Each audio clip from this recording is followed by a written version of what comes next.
Hi, I'm Bob Schrupp, physical therapist, Brad Heineck, physical therapist. and together we are the most famous physical therapists on the internet. In our opinion, of course. Brad, this is a serious subject. Yeah, it is. We're talking about strokes, and 2 days ago was what? October 29th? Was World Stroke World Day. Stroke Days. Mhm. A global And, campaign to fight stroke. And do you want to read those two statistics, Brad? Right, so in the United States, every 40 seconds someone has a stroke. 795,000 Americans suffer from a stroke every year, and 128,000 people die from a stroke every year in the United States. Very So, devastating. Yeah. I mean, I just had a person that, Brad, he's in his 50s and had a huge, a devastating stroke. Yeah. And I mean, obviously very disabled. So we thought we'd go over 3 exercises. Now, these are not advanced exercises by any means. I mean, these are very simple exercises. They aren't taking into account, D1 or D2 patterns. These are the kind of therapist speak here. Right, this is something you could do independently. You can try at home and maybe with a little help of somebody in case you're that weak that you Right. can't even. So let's get right to it, Brad. And we're going to talk about just the leg. Just the leg, that's right. These are just what we call the lower extremities. Sure. And on of a the leg. stroke, almost always one side's affected, the other side is Right, not. exactly. Usually it's the opposite side of where the assault occurred. Usually the blood clot or the blood bleed, occurred on this side, and we have weakness on this Sure.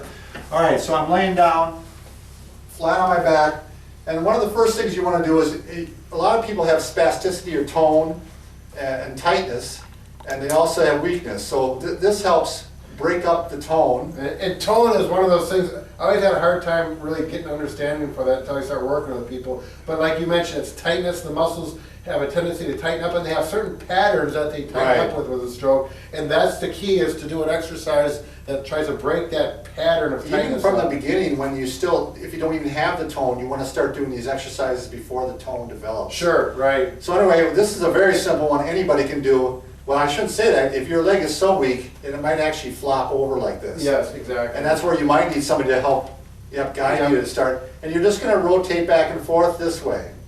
Now this breaks up the tone in the trunk, but it's also making your leg, work this way and this way. So you're starting to strengthen some of the muscles that need some strengthening. Right. And you can actually go a little bit further down, or you can go a little further up.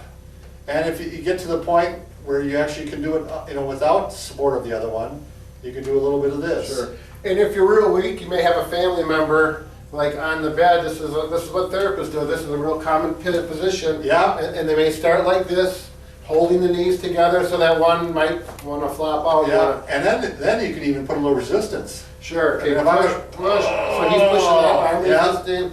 We go the other way. And then as he gets stronger, then you go to that independent mode. Right, and then we can go right into the next exercise, which is doing a little bridging. Sure. And this helps bring the pelvis forward, which with a lot of stroke patients, the pelvis wants to stay back. Right. So this starts working on Up trunk there. muscles and getting a little bit of work on the knee and hip extensors. You bet. And this is another one, you can have someone hold the leg Yep.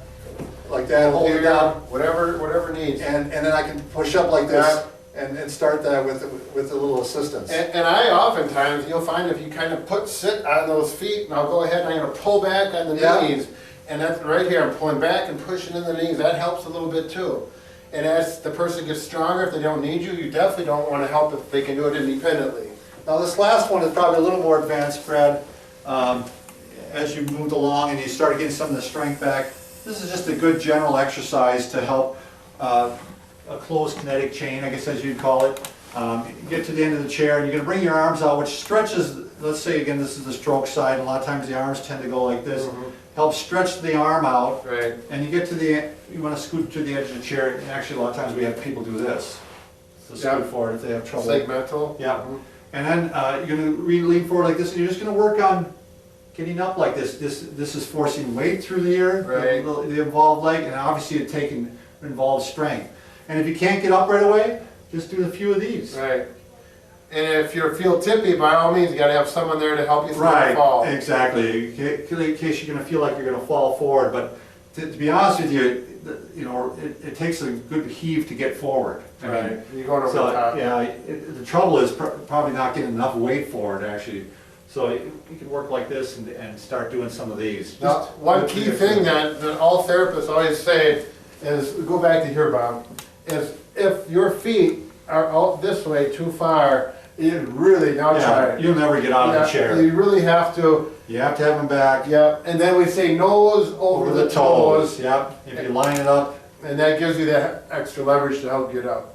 And in my case, it's really hard to find the nose even, isn't it, Brad? All right, thanks. Good luck with it.